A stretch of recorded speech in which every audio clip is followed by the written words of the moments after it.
My name's Amely Greeven. I'm a writer. I specialize in collaborative book writing with visionaries who are making our world a better place, and I helped Will bring his story to the page for A Bold Return to Giving a Damn. I am Will Harris. I own White Oak Pastures, a family farm in Bluffton, Georgia. I did not want to write a book. I could not write a book. My mind doesn't work like that. Writing a book is kind of a linear path, and my mind is all over the place, and I knew I couldn't do it. So when it was proposed that we write a book, I knew somebody else had to do it, and then Amely was sent to us, and she was a sweetheart and a pleasure to work with, and then made something that was absolutely not fun as it could possibly be. So I really enjoyed my experience with her. My experience with writing with Will was actually one of the best experiences I've had, and I'm not just saying that because you're sitting here, but because as a collaborator, you're always looking for people who have a very distinctive voice and storytelling that they can bring to the project.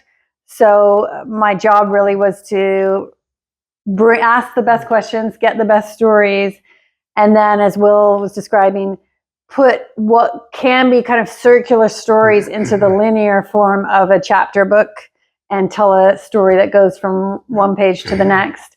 But it was a great experience because you have such a distinctive, clear voice that I mainly had to capture it rather than do anything else than that. The hardest part of any book, and especially when it's a big story of a big subject, is finding that kind of river path through. You could say many, many things, but kind of deciding what you're going to say and putting it in a shape that the reader can follow so that by the time they've left, they've got a really good understanding. And so with this particular book, we were trying to take kind of the history of how food went from ancestral to industrial, which is a really big story, but through the lens of one person's family lineage. So really the hardest part is just structuring it and knowing what goes where. And that takes a lot of time. The hardest part for me was Amely would ask questions and I would pontificate endlessly on what I thought she wanted to hear. And she'd say, "That's not what you told me before." I said, "What I tell you before?" Yeah. She'd say, "Well, you told me." I said, "That's a different subject." Yeah. And so it was kind of an adventure, getting it done with her. Just seeing reviews, people really enjoy reading the book. And I feel like a lot of them actually felt more than just the facts or the information. They felt almost like a spiritual understanding of the cycles of nature. And that's what Will's sort of embodying, is that there's humans who are able to steward nature, working with the cycles, versus the big corporations that have broken them. And seeing when people get that and they describe that it kind of landed for them is probably the most rewarding part. The best part for me was when she emailed me the book and said, "This is it." and it was great, and it was fine, and we were through with it. And I thought she did a wonderful job.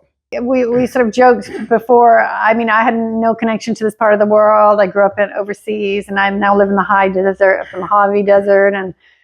But when I came here, I really had a sense of a belongingness that lasted with me. I've been talking about it a lot. Like, you go to Bluffton and you feel this thing that is quite moving. And you've described it as a feeling of everything's okay with the world because the cycles of nature are working. And I really felt that. So it was bigger than just a project. It really touched me and made me think a lot about when nature is being stewarded properly, how that should feel for people. And I've managed to talk about it a bit where people go, "Oh, I want to feel that, I want to come, I want to visit." Yeah, Amely became a member of the family, and it was very easy to communicate with her. The editors are always like, you can't go over a certain page count because people won't read it because they'll be intimidated. So you have to leave out a lot of stories, and probably, we could have gone more into the experience of the food itself and what it does for the human body to eat food raised this way, which is what people are now really concerned about, is their health. But we had to decide, well, this is more about the story of family farms and production versus health, but that could easily have been a whole area of it, for sure, especially with this crisis that we're in with fake food, not real food, processed food. And that conversation is now the big one. But I think people can connect the dots for themselves. That burden was on Amely. She dealt with all that.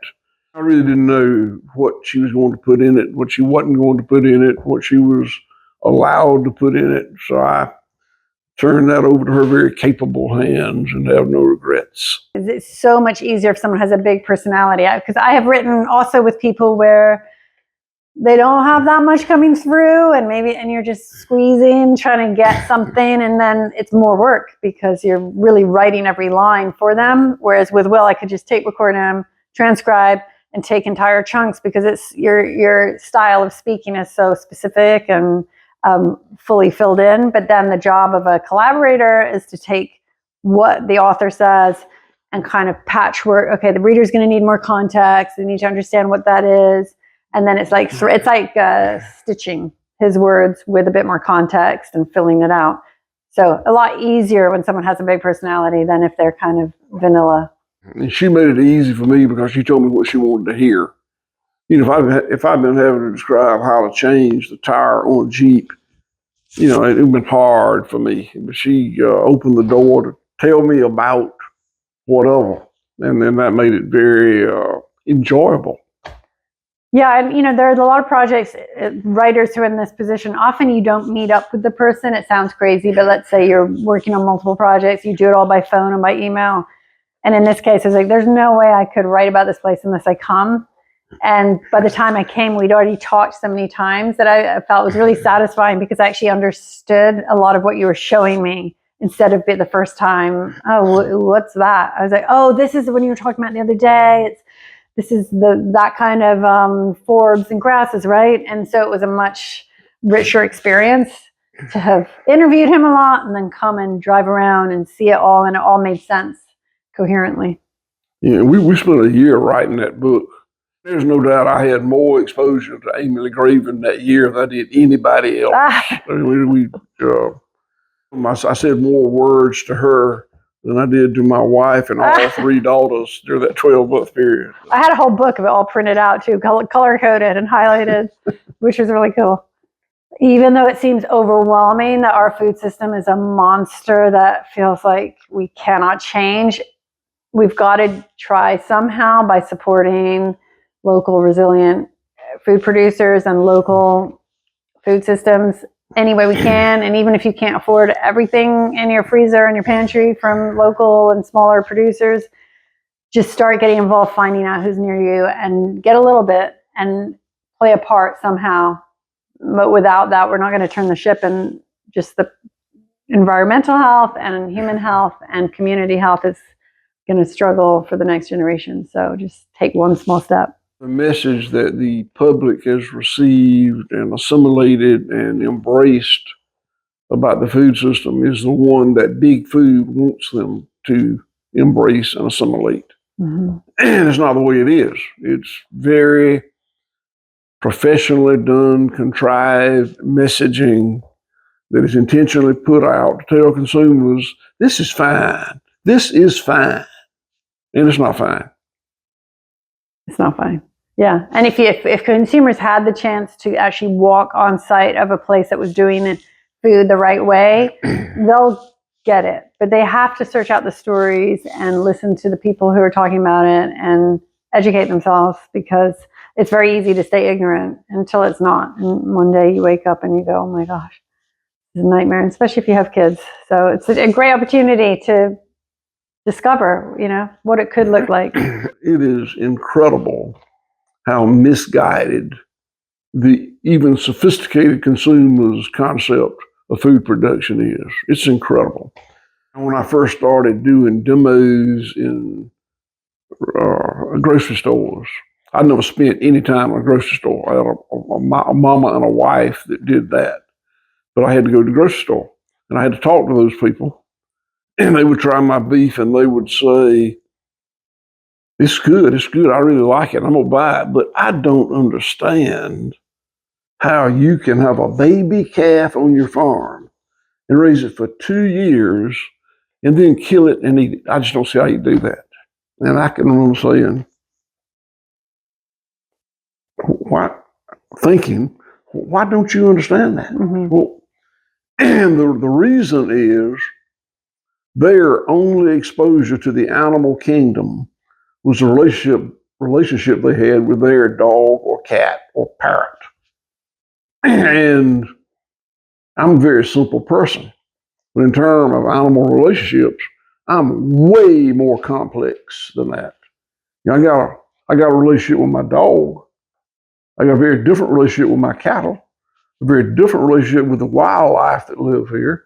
On and on, you know, and it's just inconceivable to me that really smart, sophisticated people have such an overly simplistic understanding of the human-animal relationship. Mm-hmm. There's such a disconnect between people and their food and farms, and if we could just make that disconnect smaller, that would be a huge step. But we got to do it pretty quickly, I feel like, because like you've always said, we're approaching the end of the string, right? Like, we're getting to a place where it just seems people are so disconnected from their food and eating everything out of boxes. And like you said, kind of very easily persuadable that that is nutrition and that is food. And then the collateral damage on the environment, on their health, and on local food production is so awful that I don't want my kid to grow up in a world where that's not available. In fact, my daughter who's here was saying, even this morning, right, she's like, there should be one of these in many, many places. I said, that's interesting. That's exactly how Will talks about it. There should be one in every county in the country that are available, that you could go pick it up, or, you know, just go to a hub and get your food. And yeah, I think one of the most pernicious sort of messaging right now is that, oh, well, that's so unrealistic. That can never happen. We can never have non-centralized food system to feed people. Well, if you buy into that, then nothing will ever change. So yeah, maybe you can't feed every person in the country that way, but you could start shifting the trend at least a little bit towards more independent farms and producers. There's legislation on the governor's desk right now, pending his signature, has been passed at the state level by the House and the Senate to loosen up the bans on the warnings, litigation against pesticides. You know, that's just they'll be immune to litigation. Exactly. If you get sick because of pesticides. And we put it on social media that we were opposed to that and why. And somebody asked the governor what he thought about what Will said. We're not buddies, but I do. We know each other. And he said, "Well, I mean, that's fine, but Will can't feed the whole world like that. Will's not going to. Yeah. But I say we can't feed the world, exempting these pesticide companies from public influence." Yeah. Well, and they're doing that with the idea of, oh, we can't risk damaging our food system. If we don't grant this, then we're... But it's damaged from within. Yeah. You know? Yeah. So finding out about this and having people talk about it is the key. And there is more conversation, I feel like, but it's still probably fairly niche for your average person to even be talking about the glyphosate in their kids' breakfast foods. And, you know, and it's got to be that you're not made to feel like you're some crazy person if you care about this, because anyone who's interested in health, for example, knows, like, it is very clear as day of what those things are doing to our bodies and the connection to our... And it's going to get signed in Georgia. I noticed that it was Georgia. I was like, how is that possible? And how are they not listening to, you know, where's the invitation for you to go and speak with them and listen to you? You got to follow the money. Yeah. Yeah, it's enough to make you a cynic, but sadly, we can't be cynical because it won't get better. Coming into it, I figured we were just talking about food, the food system being broken, and corporations taking over the way food used to be made. But actually, I was really most surprised by that very intimate connection to nature that Will was embodying, and that it was a very personal human story of man working with nature in a really beautiful way. And I've since had conversations with other people who also agree that there is this kind of emotional and spiritual part to the story that they got by reading the love of the land and the herd. And a few people said the part that most touched them was when you described your love of the herd versus,